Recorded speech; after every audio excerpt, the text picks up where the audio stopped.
But see, that's where it's all about. And that is the thing that we miss every time we hear this. The problem is not they print up too much money. The problem is you have to borrow every penny of it. Now let's go on a little bit because Russell Monk went on down here. It's a really interesting letter. And he said, to boast the goldsmith's practice in modern banking, new money is created by offering loans to customers. A private commercial bank has just received the extra reserves from the Fed by borrowing, for example, and they don't borrow most of them. It can make $6 in loans for every $1 reserve that it obtains. Now, I got one glass of pop here, don't I? How many of you believe I could give it to 6 people at the same time and still have it? Raise your hands. Anybody believe I can do that? Are you telling me this guy didn't quite tell it the way it really is? Now, let me show you exactly. You got that pen? Let me show you exactly how banks do create money. And this is the actual bookkeeping given to me by a banker and confirmed by several other banks. To start with, how many people here have ever borrowed any money? And don't lie. Obviously, everybody. We may have one in here. Jack's probably hasn't. Yes. I'm sure the rest of us probably have. And I guarantee you I've done a lot of it. When you do that, you do one thing. First is you think you need some money you haven't got, right? Now, we want to establish the fact you don't have it or you wouldn't need to go and borrow it, right? And you go into the borrow, and what do? You go down and set to the bank, and you talk about why you need it, what you can do to pay it back, and maybe how much collateral you got to back it up in case you don't pay it back. Isn't that all true? And then he asks you to sign a promissory note, doesn't he? Okay, now this is exactly how the money is created. This is all there is to it. I walk in, when I sign that promissory note, that goes on the books, and we'll do it for just $100, as an asset to the bank and a liability to me. Whoops. Now, everybody understands that, because now I owe the bank, and I have signed an agreement that I do owe. Now, that goes on their books as account receivable, so that's an asset to them. And it's clearly a liability to me, right? So the bank then somehow turns that empty bucket into $100 in your checking account. And that's the way money is created. And that's the only way money is created. All money is created this way. We'll get into the coins and currency in just a minute. If this doesn't happen, there is no money in the system. And when there was gold and silver and free coinage, that wasn't true, because then you could create your own money if you could find it in the ground and dig it out and take it under the 1792 Coinage Act. You could take it in the United States Mint and have it weighed and stamped into money free of charge. Well, if I took in this bullion and they weighed it and they assayed it and stamped it into a certain amount of coinage, I could take it out and spend it with no debt to anybody, right? Now that money all flowed into circulation without debt.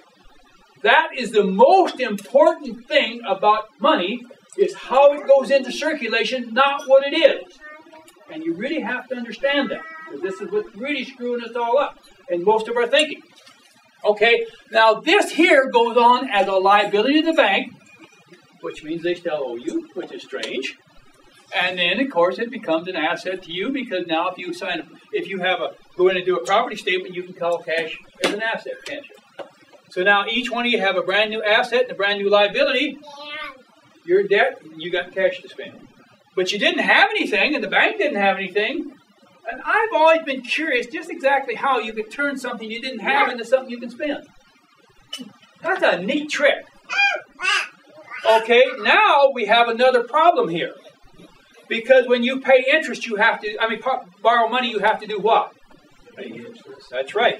We'll just use 10%. So if we have this just simple interest and the note comes due a year later, you're now going to have to owe $110, don't you? How can you pay a $110 debt with only $10, or with only $100? Because now, in order to satisfy this, you're going to have $110 to satisfy this loan.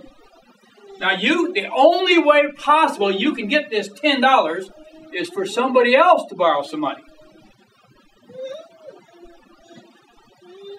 Now, if you can capture 10 of his, it comes out of here as a minus and goes in there as a plus, doesn't it? Now, I can have $10, but you only have $90, and you still going to owe $110, aren't you? under our system, every generation has to get deeper in debt than the last one. Man, oh man, I feel sorry for Jack. He's that little baby over there in the corner. If we and this generation do something, that kid, who is a great young kid, I know, my wife babysits him sometimes, and he's a beautiful kid, has got a life of misery. And I don't think that's what we ought to be doing. So how's that system working now with all the foreclosures?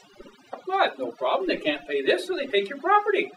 Yeah, but you're saying for every time someone borrows, someone else has to borrow to put that money up. Absolutely. And the only way they can keep the system going is have the government borrow more and more. Oh, okay, I got you. Because now if they borrow enough, a lot of times we can all get out, can't we? Yeah. Because if they borrow this money and never spend it back, and we're not talking about 100 now, we're talking about, I don't know how many far you want to go these days, you know. Right. But this is all interest-bearing debt too. Right. Well, if they never pay this back and it flows into here, well, then we can get out of debt. Some of us, can't we? Right. I personally met with the Board of Governors in the Board of Governors room one time. Didn't all there, but I didn't think actually the Board of Governors wasn't there. But I actually had a conversation with Robert Rewald, who was the director of the flow of funds for the Federal Reserve. And he said, yes, you're right. As an individual, you can get out of debt, but collectively we cannot. So collectively, we have to get deeper and deeper to go, or this system can't function, period. Okay, so now what happens if I take this and I got 110 in my account, so I can write a check for 110 on that, right? Okay, now if what happens, that zeroes that all out, doesn't it? Because now my bank account is completely empty. So I'll take 110 out of here, and I'll take 110 off this side because I've written the check. 100 will go over here, and then 10 of it will go over here in the banker's interest income account. Now, if I put this against that, that takes that away, and it goes down to zero, doesn't it?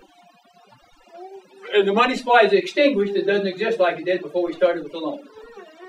So now no money exists out here. Now this guy owes 110, and he's only got 90 left, and the banker's got 10. And even if he worked for the banker, he'd only get 100, and he still would get foreclosed on. Unless somebody else borrows some more money. And that's the fact of how it really works, people. And I kid you not, and I have the proof in them letters, and I can show you we'll go on with that. Okay, now, so we'll just let this go and let that set a minute. And I want to go back to my letters because this is kind of fun. Oh, you learn how to use them, don't you? High-tech. High-tech. Man, I'm not high-tech. If it wasn't for Tommy, I wouldn't get nothing done on a computer. Okay, and that's exactly what the treasurer said. They do this by, how do they get $1 for $6 for one? It simply makes a book entry, which I just went through that whole process for you. You know, it's amazing to me because a long time ago when I was on the ranch, I used to have a big, beautiful brown horse. This part of the story is true. And one day, a nice lady like Nina come in and said, you know, I used to ride a horse when I was a kid, and I love to ride horses, but I don't have one, and I have any place to keep one. And I can only ride at 8 o'clock in the morning. And I said, well, you know, young lady, I think you and I could work out a deal. So I sold her my horse, and I made a deal to keep the horse for her and just charge her a little bit for feed and just charge her a little bit for saddling up every day. And, man, that was it. And she'd come in every morning to the road, and she loved it. That horse was really, I mean, he was really an exceptional horse, and she knew it, and I knew it, and she thought it was great. A little bit later, along come another young guy. And he said, you know, I used to ride when I was a kid, and I see this horse out there when I go by. I just love to ride again, but I don't have any place to keep a horse, and I could only ride at 10 o'clock in the morning, and